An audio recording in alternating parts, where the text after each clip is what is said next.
Welcome to My Black Job, the podcast.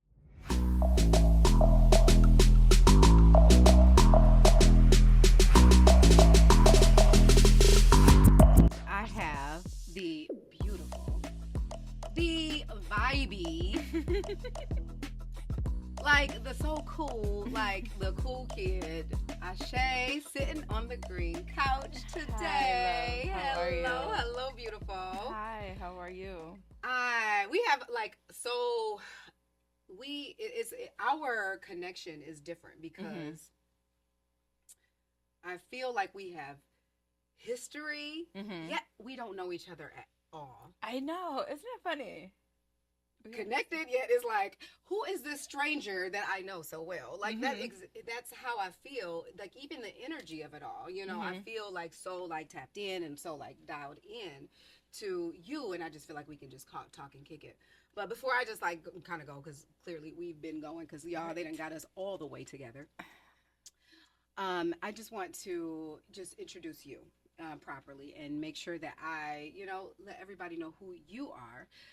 So, on today's episode, we are honored to welcome Ase Sabra, a dynamic entrepreneur, healer, and advocate. A woman of God navigating life, entrepreneurship, and motherhood while embracing her ADHD journey. Ase has turned her experiences into her mission. So that's dope. Yes. And I love, number one, I'll just say, just to kind of set the tone. We knew each other. Well, we met each other many, many years ago in a completely different setting than this. And we are here in this setting now.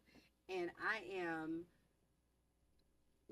I'm like scrolling online, and I see this dope lady that I'm like, who is this woman doing these stretches? Because I feel like I need to be stretching because like my body feel all tight. Like I'm like, where is this coming from? Like, oh, man, my back hurt. So all of the things. So I'm like, clearly I'm in that algorithm. And so you are coming up on my page, and I'm seeing your progression. Number one, I'm seeing you start, and I'm seeing the rawness of the first part of your journey. And I was hooked. I don't know how hard that was for you, because I know it's incredibly hard for me to show my most raw moments in the beginning parts of my journeys. But I was hooked on day one. So I followed you. I followed your stretching, your yoga, your like from the start to seeing you like completely transform. And I'm like, wow. I'm first looking at you because you are freaking gorgeous. So you are visually interesting to look at. So I'm like dialed in, number one. But then the content that you come behind that, behind that is like, I'm all the way dialed in because you are speaking to a space that needs to be healed within me. And that's the stretching, which I've now understood is that tension. A lot of that tension is built up trauma that needs to be released. And if we don't release it, then where does it go? So I have followed your journey in that way. So I just want to, really just give you your flowers and say that you are inspirational. And you are the one that straight up and down got me to a place where I'm like, I need to start stretching in my life. And I started, and so you are the one that started that. Thank you. We're just, first and foremost, is it just my algorithm? Or is stretching really a thing for people? Stretching is really a thing. And why? It's a complete thing. I think that is something that's completely different from massaging or yoga, because yoga is more of a flow. It's like an ebb and flow. You're flowing with the body. A stretch is something where you're sitting into intentionally. So you sitting into a stretch intentionally allows that tension that's stuck, maybe trapped in those hips if you're in a wide-legged forward fold.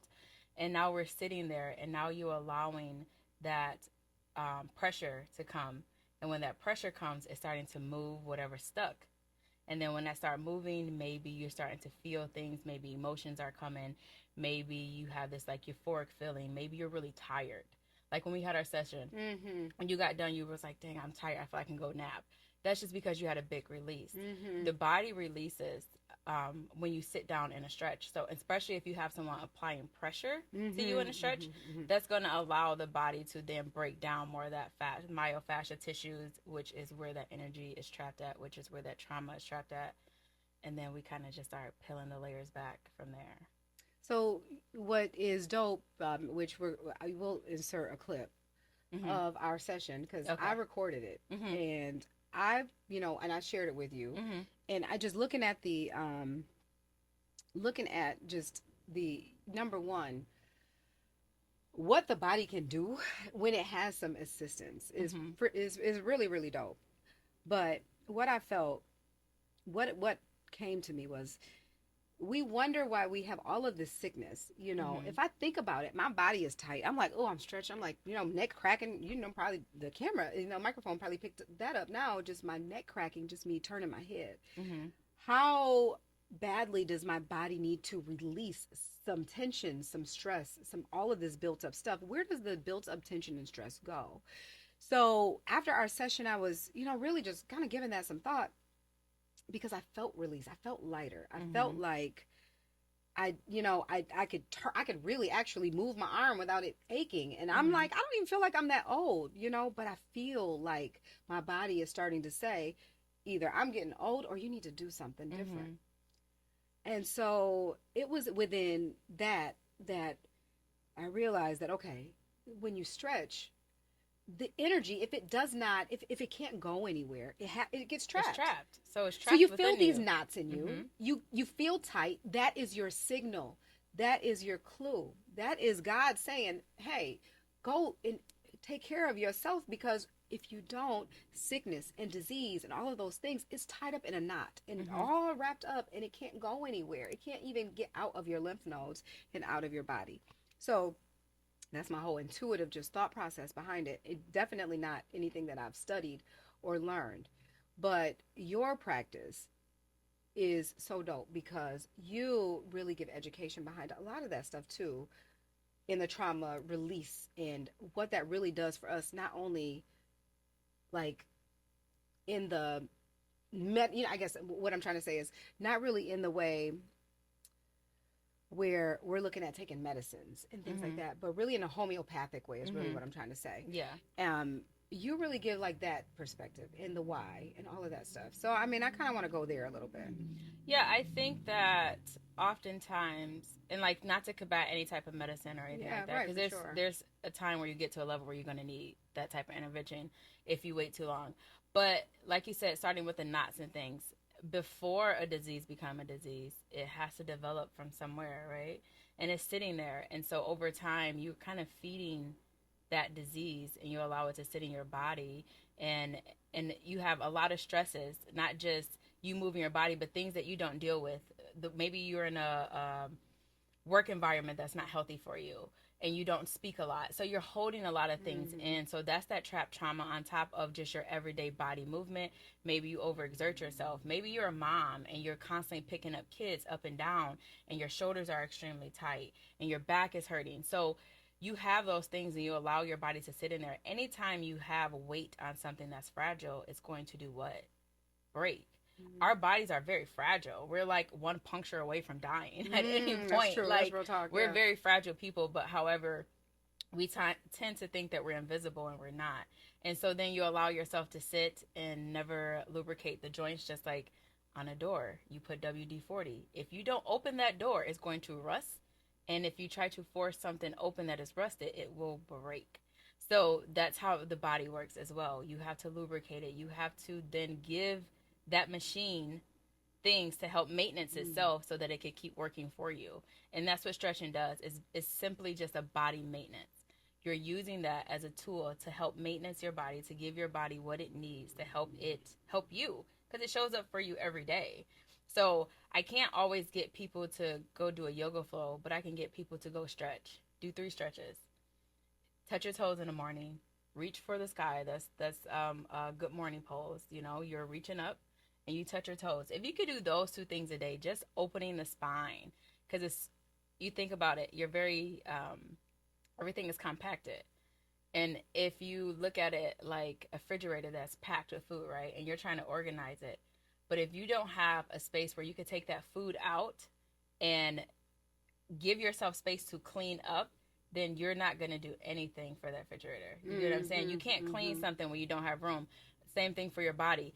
You can't expect your back to support you in the right way when you haven't like opened it up to give you room to support you for the day. Right. We just get out of bed, we jump on our phone, we go brush our teeth. You know what I'm saying? We go grab something to eat, we put our clothes on, then we go to work. Now either we're like this, either we're like this, either we're like this, either we're throwing stuff. So it's like at no point are we helping our bodies. What's up, everybody? My name is Ase. If you would like to follow me or connect with me, please grab me on Instagram at Ase Sabra. That's ASEASSATA. You can click the link in my bio. You can connect with me through that way. I also have a book coming out this spring called Don't Forget the Book. It is a Black experience navigating ADHD. Be on the lookout. Peace. But you know what's crazy is that you refer to the body as a machine, though. And we expect whatever machine that we have invested our money in, we expect that bad boy to run. Work. And then when we invest our money into it, we invest our time into it, we invest all of the things, it works. We now at that point, we're making sure we've now got some money on the line. We are making sure that that machine is doing exactly what it's supposed to be doing. But we don't look at ourselves as that. We don't look at ourselves as machines, or we don't look at ourselves as the source in which, the conduit in which we are supposed to accomplish all of these tasks in this world every single solitary day. So we don't nourish it. Like you said, we are hunched over. We don't, number one, just not only just the way in which we present, but just the affirmations of it all. We don't even give ourselves just the love that we deserve. We put ourselves down more than anything. So automatically, when you get up out of bed, for the most part, unless you are consciously making an effort, you are thinking that the negative you automatically were programmed to just go straight to the, oh, that hurts, or oh man, it's Monday, or whatever. It's always not, oh, thank God I woke up, or whatever that first thought is. Or look at it as a way of your body communicating with you. Because when your neck is tight, it's not like, oh, I'm getting old. It's, oh, something is causing this pinch that I have. Is this a pinch? Is this, did I sleep wrong? Do I have a tension headache? Am I looking down on my phone too much? Do I need to then look up? So we don't look at like when the body is communicating with us, it doesn't always show up as, oh, I feel happy. It can show up sometime as a knot, as a pinched nerve, as your sciatic. It could show up in many different forms. That's not to say your body is bad or you're getting old or it's broken. It's simply to say, hey, can you come and check me out? Can you come over here and go inward maybe? And then, oh, you have a pinched nerve, or maybe your shoulder is popped out of place. Those things happen. Like I'm a big believer on chiropractic work, and the body needs to be aligned. And I know like people go back and forth with seeing a doctor to align or not to, but I feel a big difference in my body when I go get aligned. I notice a big difference. And then when he sees, he'll be like, oh, your hips was out of place. Oh, a rib was out of place. Those things can happen without you going through severe pain to the point where you have to go to the hospital. You know what I'm saying? Your wrist can be popped out of place. If you're a person that's on a computer all the time, your hand is up like this and you're all the time, it's very easy for your hand to something to happen within the wrist area. And then he'll come and he'll pop it down and you're like, oh my God. Then you get that like the heating feeling. So that just means blood is being pumped in that area. So now you're like, oh, my hand is warm. He's like, yeah, it's getting some oxygen and some blood. Not even knowing that you had a pinched nerves and there was lack of oxygen to your hand, and that's why your hand's been cold. So it's like just paying attention to your body and not looking at it as a way of dismissing something like I'm old or, oh, that hurt. Girl, I live with that. Like, because most people just live with their pain instead of like, hey, what is this about? Why do I have a credit? So not even, like you said, not to discredit medicine, for sure. Right. But I wonder how many times do we just say, let me go just put a Band-Aid on it. And let me just go to the doctor. let me get a prescription that's just going to alleviate the pain, which is Mm-hmm. really just masking the Yep. problem. It's not getting to the root Mm-hmm. of what is causing it, versus really saying, okay, let me just be present. Really, that's all it is. Let me be still long enough to just be here and Mm-hmm. see what I feel, because my body's going to tell me what I need to do. It's going to tell me my next steps, versus trying to intervene with outside, Mm-hmm. outside sources, because a lot of times those outside sources are just really, at this point in time, I feel like it's really kind of counteracting, as far, just me. It's Mm-hmm. counteracting just where I'm trying to go, and Yeah. some of the things that are aligning with me these days. So it's just like, what do you do in that way?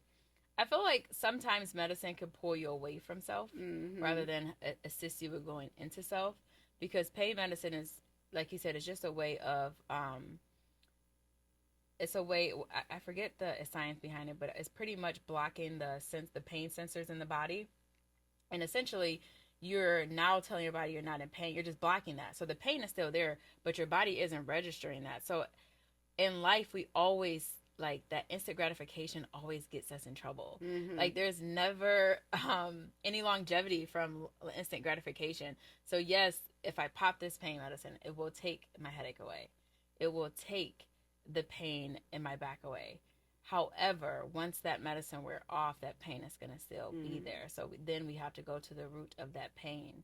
But if you sat there for a minute and got in a comfortable position and really thought, like, why is my back hurting? Close your eyes and really think that, ask yourself that question. Things are going to start coming up to your mind. Maybe you're a plant worker and you threw the box this way, and now you're going to have a glimpse of, oh man, maybe it happened when I threw that box. Or maybe it happened when I dropped it and I picked it down really fast. Now your mind is trying to figure out, like, what are we doing to make our back hurt? Is there something that we're physically doing that is causing this pain? Is it something internally? There was I was in yoga teacher training, and my yoga teacher shared a story with us about this lady who was on her journey as a yogi. And in that process, there's various poses that you learn in yoga, and she did a back bend. And when she did a back bend, she felt a knot in her stomach Mm-hmm. for the first time ever. And she noticed it, it hurt, but she didn't do anything about it.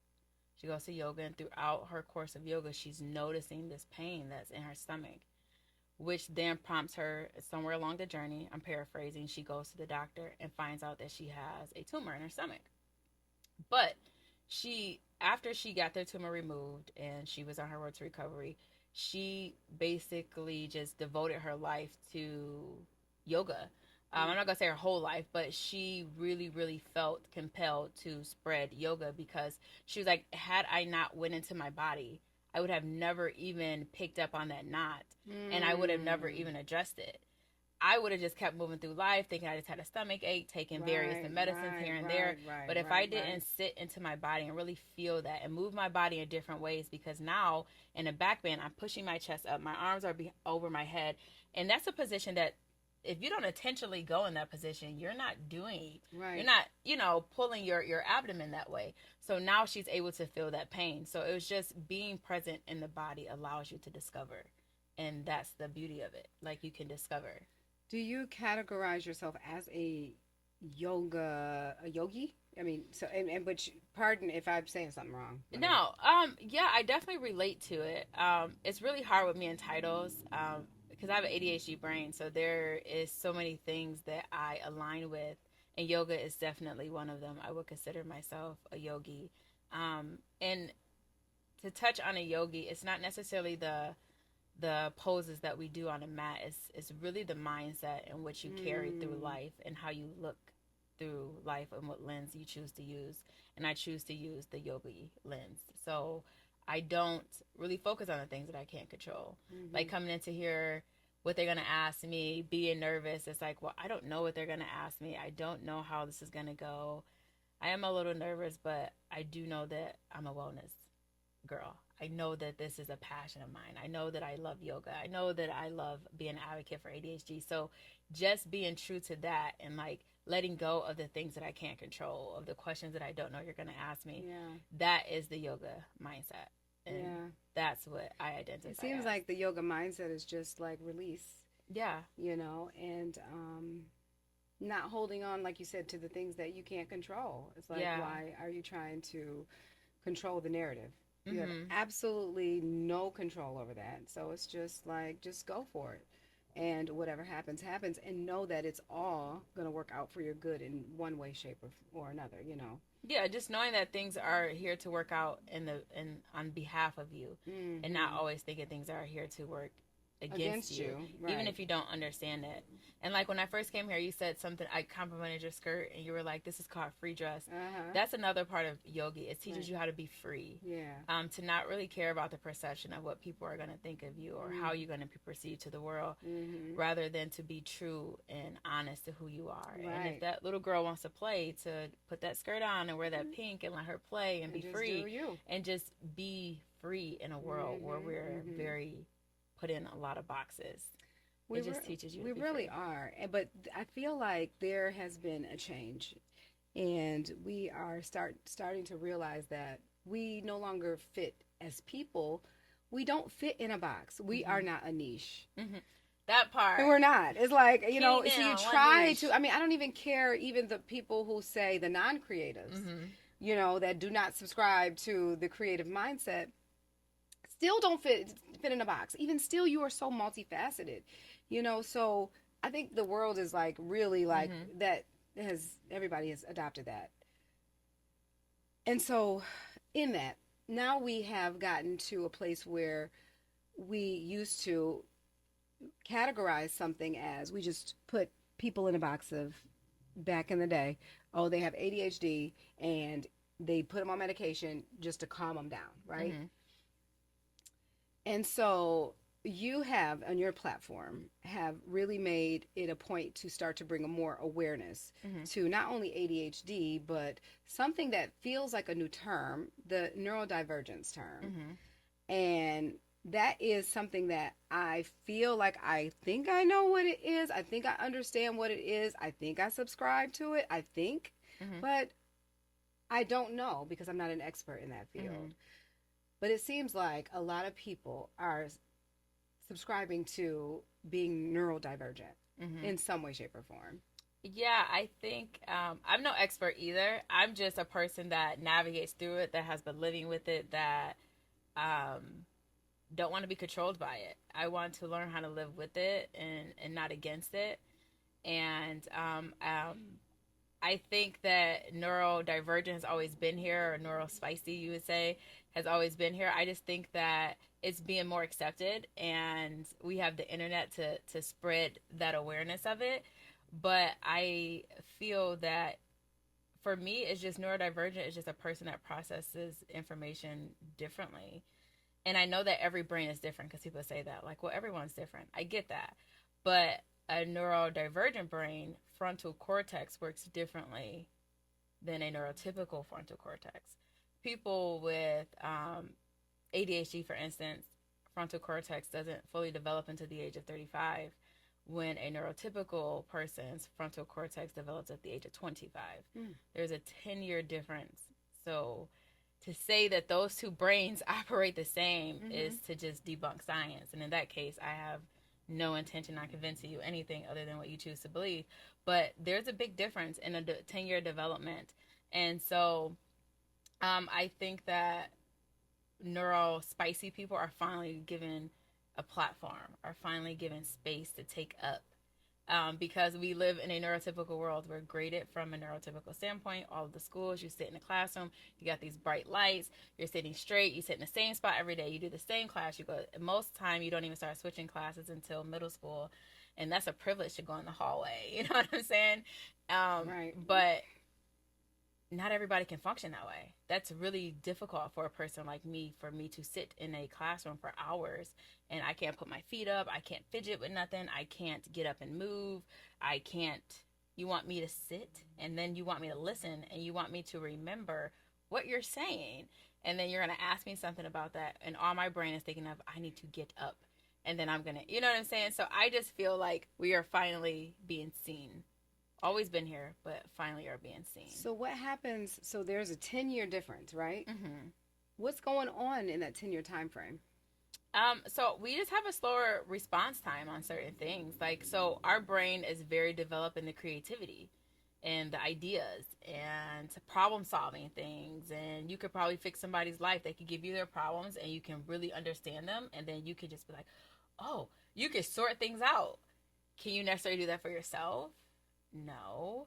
Um, but I think that the beauty of neural divergent minds is the ability to adapt to any situation. Like, we can adapt in different ways because we have to. We're forced. We know masking very well. Even speaking of masking, Right. masking is something that neurotypical people do just to fit in, because you don't want to always seem like an outcast. The normal human nature is to fit in. You want to be a part of a tribe. You want to be a part of something, and to always feel like you're other than.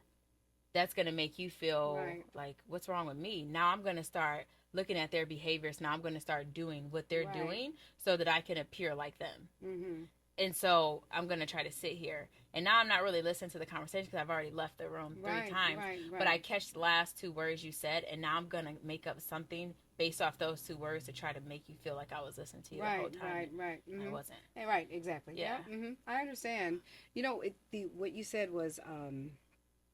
when you said the 10-year time frame, and I kind of captured that part, the 10-year difference, because the person that I am, like, I feel like I'm like a super competitor.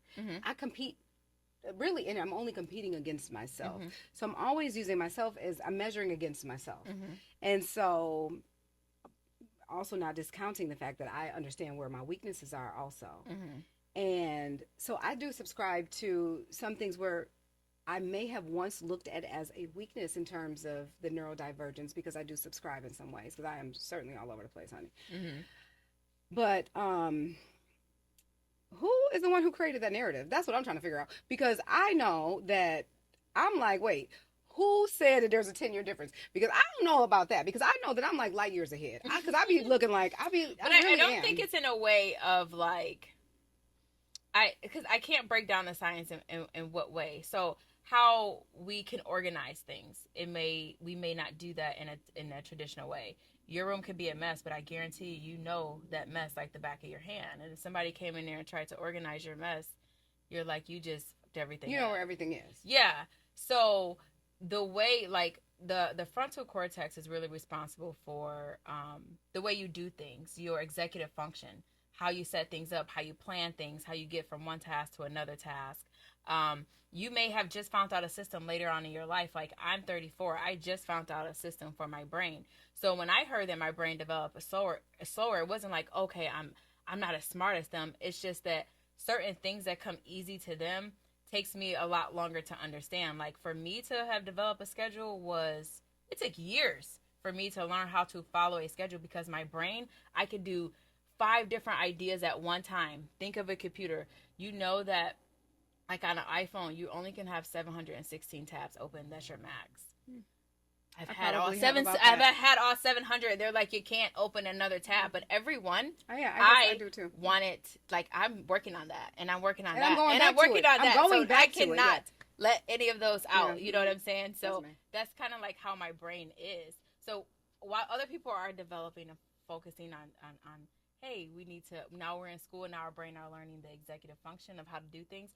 We're not even thinking about school. We're in school, but we're thinking about the mechanics of this and how this functions and all these things. So when they said the 10-year difference, it made sense to me, because I'm like, while people were learning about that, I was not learning those set things. I was over here in like La La Land about multiple things. I could have been thinking about multiple things. Like, what is my purpose in life?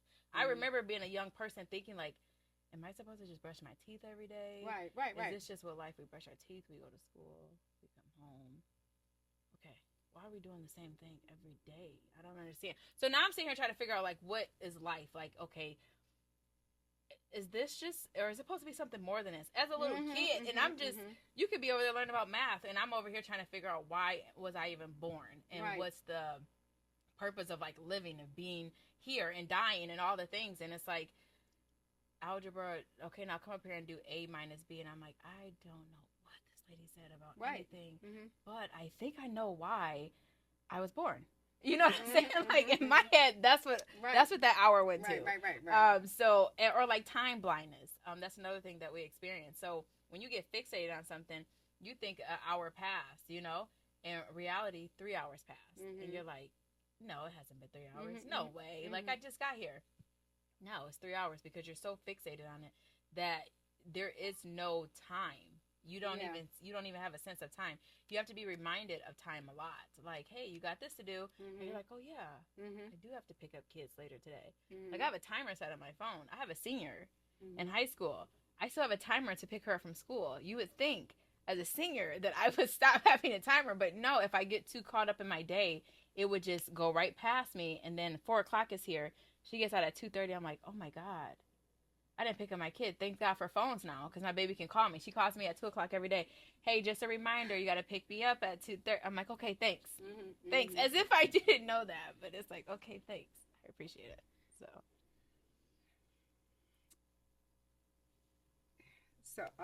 dang, I wanted to go further. Because I had so much. Okay. Y'all want me to close that off or no? Or just drop the mic? They asking for a 10-minute break. Yeah, I see that. Are you gonna say what you? I can. Oh, okay. Okay, then I can close it. Okay. Let me just get back on track. Okay. So, I subscribe to all of that because, and what's funny is, and I realized that I used to think that, okay, I really do think different, and you know, like I really did kind of start to try to change myself and put the mask on to try to fit into the social norm, right? My husband is not neurodivergent in any way, shape, or form. None. He don't even understand it. So, you know, he like, you know, he say like, I'm like a cat and it's like a little thing. And I'm like, ooh, next thing. Yep. I'm and like, you're just like this. That's exactly it. Yeah.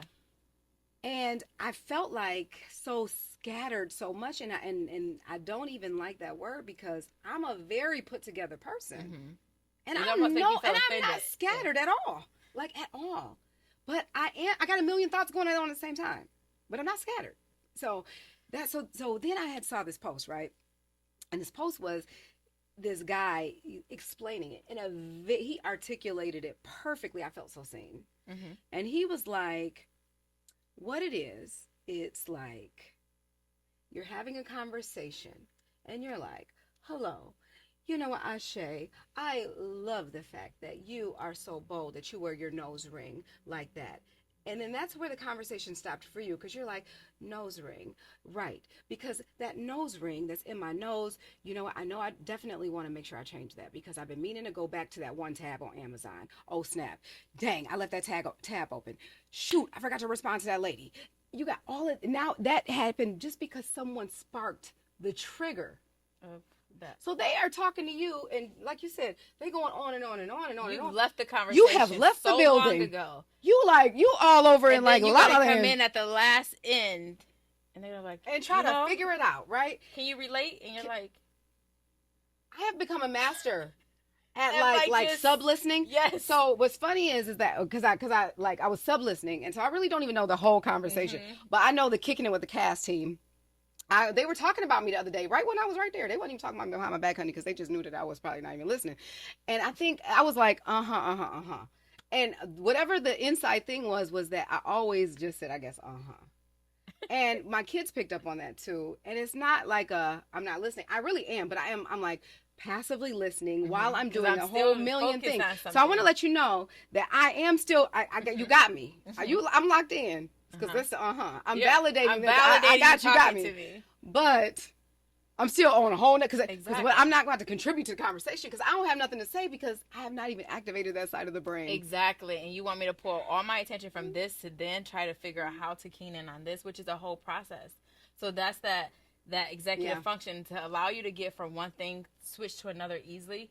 We don't work that way. We're on one thing and then we have to stop and like kind of like grab all of our attention and then forces it to focus on something else, which is not easy for us, which is why kids in school kind of zone out a lot because you can't expect us to get from one thing to another so gracefully because 8 things just popped up. The other day I was cleaning my house, right? I started out at the dishwasher, okay? The dishwasher, I turn around, I see lotion on the counter. I go take the lotion upstairs to the bathroom. I start organizing the hall closet, okay? Then I'm in the hall closet. I see the little face sponge. I go in the room, the bathroom, and start doing a whole face care regimen. I feel seen. Doing a mask. Then I turn around. There's laundry behind me. I need to go put this laundry in. I go grab the clothes, go back downstairs. I was like, oh man, the text message just came in. Yeah, right. Let me respond to this real quick. Exactly. So I'm walking back downstairs. Then I realize I haven't took the trash out. Then I go I drop the clothes to go take the trash out, right? I come back in, I realize that the clothes never made it into the washer. Right. Then I realized that I actually was loading the dishwasher. Then I go back upstairs and know that I started the closet, and now I'm in the bathroom doing face care, and I got all that out, and I'm just like, yo, what the fuck? How did I get here? And I didn't do nothing at the same. I just went in a whole loop, and I didn't do nothing. And nothing happened. Nothing got done. I know, which is so frustrating. Oh my God. Ciao. Let's just go on a break on that because I don't even know where we at in this conversation. At the Printheads, we bring your brand to life. Whether you are outfitting a business, school, special event, or launching your very own apparel line, we've got you covered. From embroidery to screen printing, we specialize in creating high-quality, custom gear that sets you apart. But we don't stop there. Want to learn the ropes of printing and design? Our hands-on classes are perfect for anyone looking to break into the world of custom apparel. Let the Printheads turn your vision into a reality. Your brand, your way. Visit us today. And let's get started, y'all.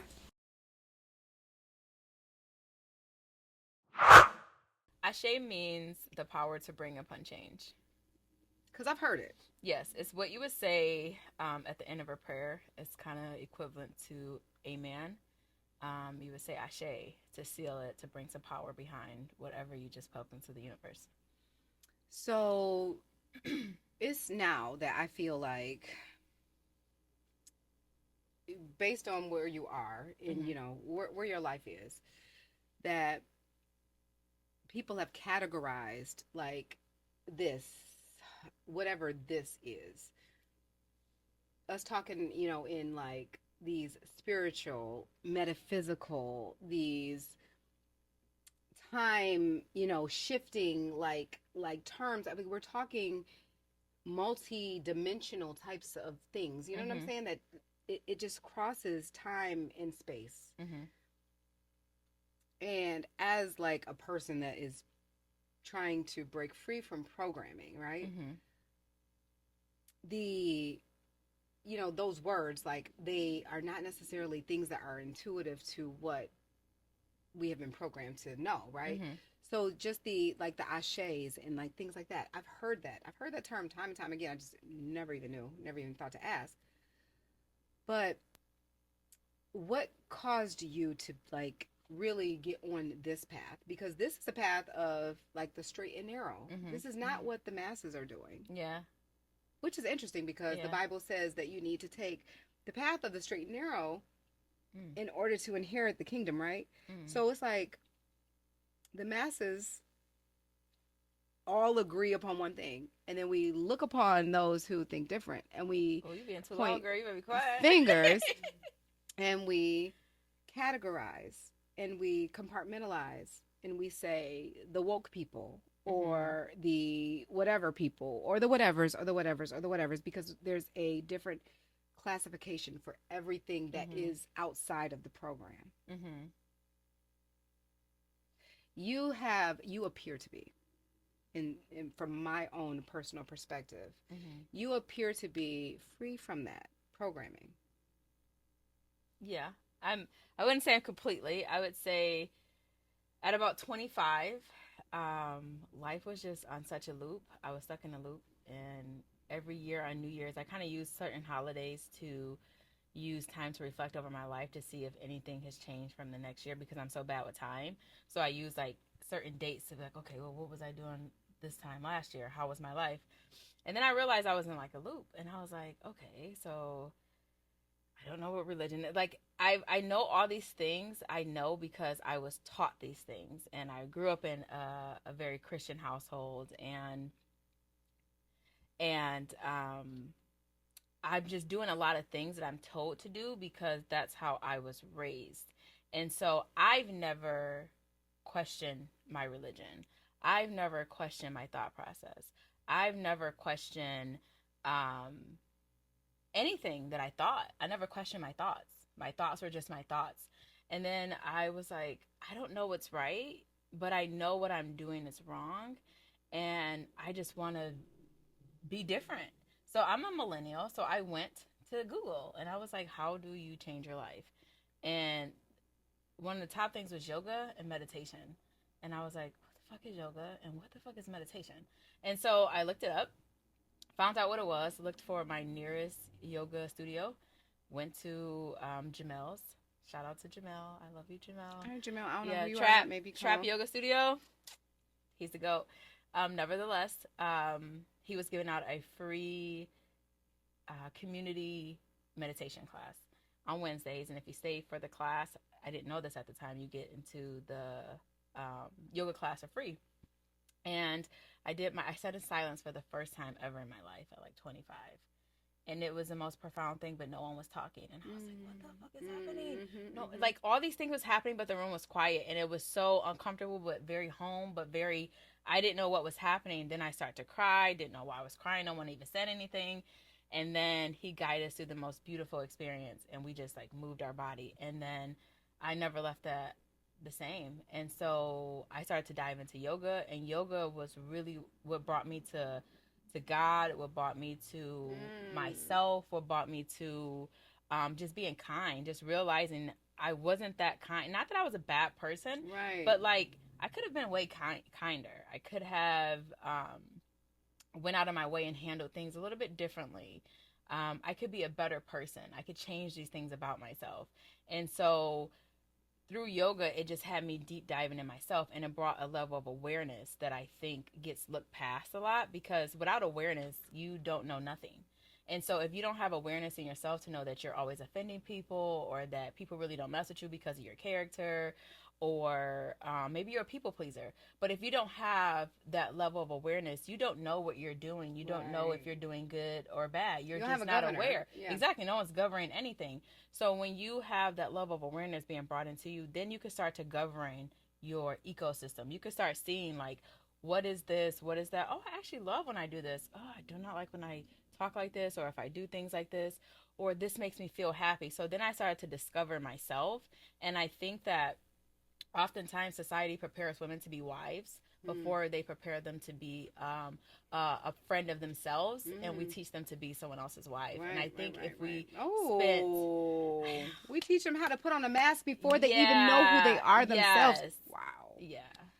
And if we encourage them to know who they are and be a friend of themselves before they can be a friend of anyone else's, I feel that our divorce rates would be different. I feel that our partners in which we pick would be different, because if we don't know ourselves, how are we really picking the right person for us? If we haven't discovered the woman that we are, we haven't really got to know ourselves. We're never told to date ourselves. Like, how many women have dated themselves for 30 days and like all the things? She said 30 days. Yeah, and I was like, well, I mean, I went out one night. I was thinking to myself, not 30 days. 30 days date, and the things that you would ask a guy, ask yourself. And so you can get to know who you are as a woman. Yikes. You know what I'm saying? Bring you a little journal, and like all the questions you would ask a guy, ask yourself that. And like you would really get to know yourself in a different way. Then when you do meet a guy and they're like, so what do you like to drink? Oh, I like this because I've dated myself. Because you know what you like. I know what I like. Mine. Oh, I like this restaurant. I don't like this type of food. I love when I can do adventurous things. Now we can have a conversation piece. Now when you coming up to me and you're trying to court me, now I can teach you how to handle me because I know me. You. You get what I'm saying? You can't be swayed. You can't be tricked. Swayed you can't be thrown off course because you've taken the time to sit in that moment. So listen. So this is the craziest thing. It's crazy to me anyway. My entire I got into like, just really trying to understand myself as a person. And I know myself as a person. I am an extremely action driven person, right? Mhm. I'm like action, I'm spontaneous, I'm right now, I'm big thinking, I'm like, let's go. I'm all of those things Mhm. forward presenting, Mhm. right? You say, I'm like, go. I mean, I'm that friend. I'm like, where we going? We jumping off of what bridge? I'm holding hands because it's about to be an adventure. And so I'm a fun time in that way because I'm all about the experience and the adventure. Mhm. And, I was like thinking about where I am with with being here. I'm sorry, y'all, I got off track. Sorry. Da, da, da, da, da, da. Took too long of a detour. It happens. It was a great point, right. too. Dang. Come back to me. It's gonna come back. And I'm on live, but whatever. Okay, so whatever's. But anywho, still has not come back. It's okay. Okay. It was a great point. I hate it when that happens. Like, damn it. I just gotta let it go. Anywho, so it will come back, and when it comes back, I will just say it on the back end. But man, it was an amazing point. Man, I was so eloquent. I was setting it up so perfectly. It's like the setup took Jesus, I gotta figure out how to just condense the setup. The setup, it sets me up every time. I get lost because I be like, dang, that's good. I be like, dang. I sit back. I start to become an observer. I'll be like, dude, you good. That's like, and then you forget. Dang. Okay. Sorry, y'all. I forgot where I was going with that. But I promise it was gonna be good. It was wherever we was going. Oh, man, you just gotta laugh. Keep it crying. So this brings me to something. So I think heaven. So in yoga, yes, they teach you about non-attachment, right? Yes, we need yoga, right? They teach you about non-attachment. Yeah, and I think that and yoga and confronting my ADHD, I think I've had such a level through life that I didn't realize of unattachment because I'm so used to losing things that I'm never attached to them because nothing becomes special to me. She must be a therapist. Nothing becomes special to me because I so often misplace things. So before I can get attached to it, or things I taken, lose it, or they're taken from you, or right? Whatever the case. So you cannot hold on to things because if you do, it could shift your entire can stop you. It exactly. Can stop you. Right. And the beauty of our brains, of our neurodivergent brains, it protects you because it's not like you for people are laughing at us. Right. That's okay. The neurotypicals are laughing. The neurotypicals are laughing. We can't sit with them and they can't sit with us. It's they like, what are they talking about? Right. It makes perfect sense. It does really do. I'm like, she speaks in my heart. She sees my soul. I forgot what I was saying.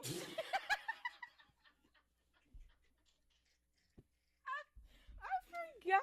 I was going somewhere with that. Nightmare. No.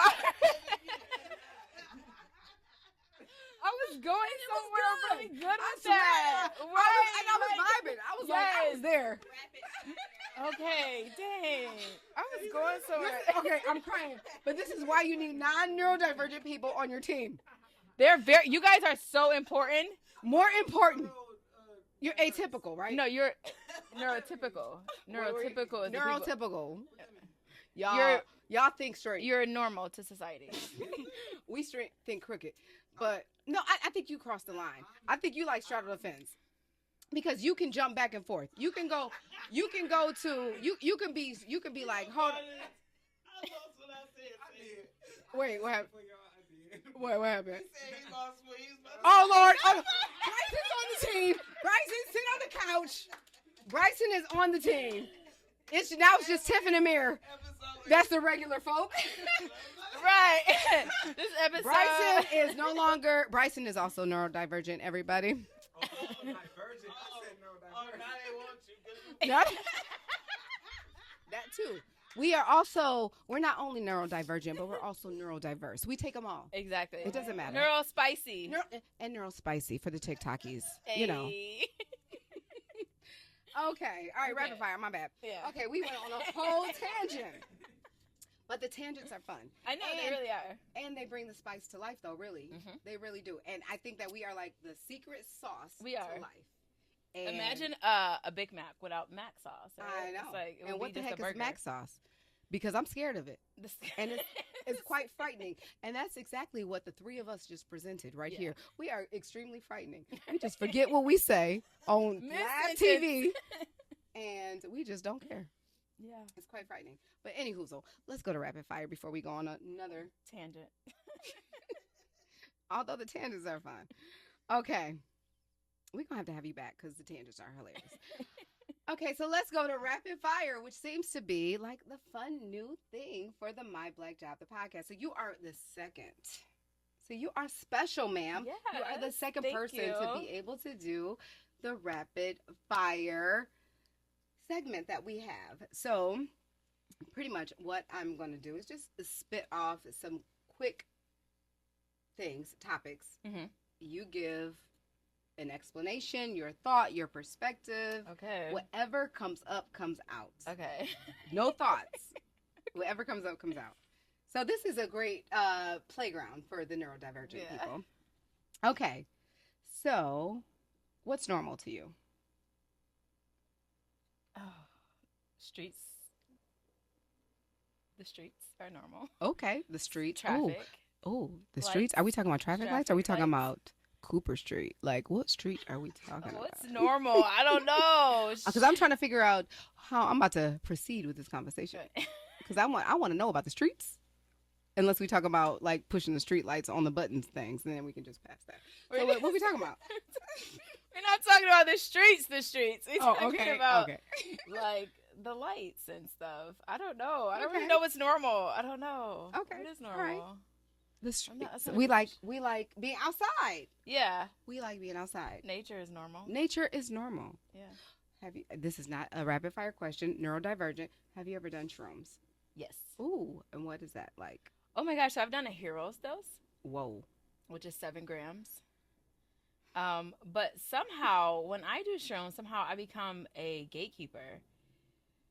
Yeah, it's this like whole thing. Do you really want to get in that story? So I have a story. I went to this psilocybin, which is what they call it, retreat. And here or you traveled? It was here. And I was asked to come to like help facilitate. And so the thing with shroom is everyone's supposed to take it. Like if you're going to be there in the room, you have to take shrooms. And so I'm thinking that at this moment I was going to be a part of like just taking the shrooms in the ceremony. So I take my dose and everything. And I get greeted. Like, so different experiences happen. Like I don't get the walls are melting down or anything like that. But I got visited by my grandma, my brother, and my sister. Yes, very vividly. Okay, because we cannot pass those stories, but keep going. Okay. But they like came very, like I could see them very clear. And so my grandma was like, go upstairs. I went upstairs in the bathroom and my sister came, my brother came, I cried, I talked to them, we hugged. All these things happened very vividly. Like I felt like I was touching them regularly. And then my grandma like put this armor on me and she kissed me and she's like, okay. She's like, we gotta go now. And I gave her a hug, kissed her. I walked downstairs and there was like exorcist happening. It was the craziest thing. Like some people, like so many things can come up with. It's a plant medicine. I know that it's used for like partying and like things like that. But like real work is done. It's an actual medicine. So people, like lower vibrations can come out, you know, things like that. Mm-hmm. And, I was in a room of like 7 different energies, like very present. And I was so calm and so like brave in the situation. And I was able to feel and experience the plant medicine, but I was also very aware of what was happening and very aware of my power and what I can do and all the things. So I was able to calm someone down, let them go through their things, keep them, you know, it's called the gatekeeper is someone that if you are going too deep into the experience, they kind of like ground you and bring you back. They're like the designated driver. Yeah, you're going too off the deep end. Someone has to like hold you down. They're sober. This is a sober-minded person. No, you're on shrooms as well. Oh. You're on shrooms as well. You just have to be not going on a trip to experience your own journey rather than to be present for other people in their journey. I call that a wowzers. Yeah. I do. Blind leading the blind is really what kind of like vibes. Okay, so are we doing rap? Whatever comes up comes out. Honey, don't even think about it now. Don't even decide. When it come up, it come out. However it is. Last one I'm telling you, it was wrong. Okay. All the way, but it was so right. I'm telling you. So the words are, we just have to use one of the three. Okay. I see your face. Your face is like, oh Lord, I don't know what I'm gonna do. Honey, this is free. Just be free. Honey, this is free. It don't even matter because guess what? Nobody is listening. Nobody is watching. For real. We in our element. I'm ready. We free. Okay. Spicy, stretch, and rapid. However it comes out, whatever comes out. If it don't come out, guess what? It don't come out. If it come out, it come out. But guess what's gonna happen? We about to sit here and make a whole top of the charts. Say top of the charts. All we gonna be is on top of the charts.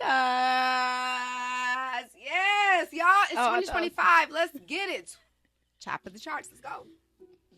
Oh.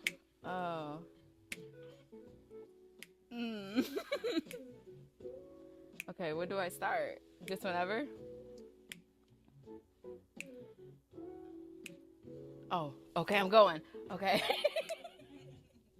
Okay, my name's Ase. I like to stretch. I was in the studio. I don't know. We stretch rapidly. Oh. We stretch rapidly. We stretch. We stretch. We stretch. We stretch. We stretch so rapidly. Okay. I'm supposed to keep on? Yeah. Okay. Y'all, I'm really bad at this. I don't know what to say. I'm bad at this. Okay. We spicy. We right. We are all night. I don't know what to say, but we here today because we top of the charts. Top of the charts. All we gonna be is on top of the charts, y'all. We top of the charts. Top of the charts.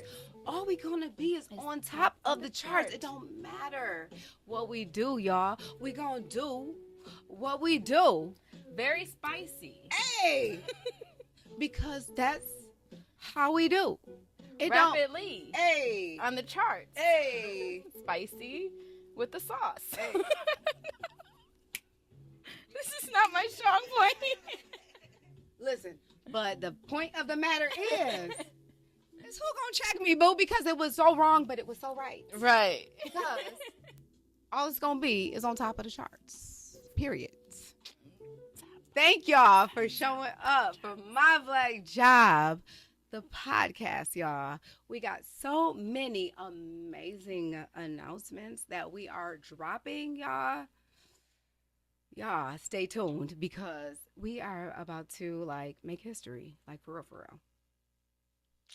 See you soon. Peace. Okay. Rapid fire. Damn, because this is good. Because I had a whole story. I'm trying to Ooh, this is great.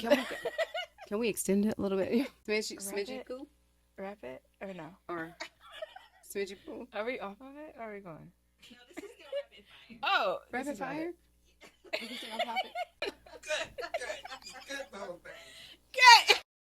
All right, so we are going to jump into our rapid fire questions. Okay, so because we are January freaking 18th, when TikTok going away? Soon. I wasn't hoping for that. I was hoping she was gonna now. Well, actually, no, because Soon. if we just ground ourselves in a place, then maybe we can harness the energy and perhaps maybe just usher in, yes, thank you, for the rapid. Ciao. Wait, she got this bitch. She did the exact opposite. What is life without some color? If you don't color outside the lines, it's not fun. That's how our Man, brains see, work. you don't give. And we just put it on black folks all the time. You don't get no black folk a microphone. No, you don't give no neurodivergent person a microphone. Facilitate.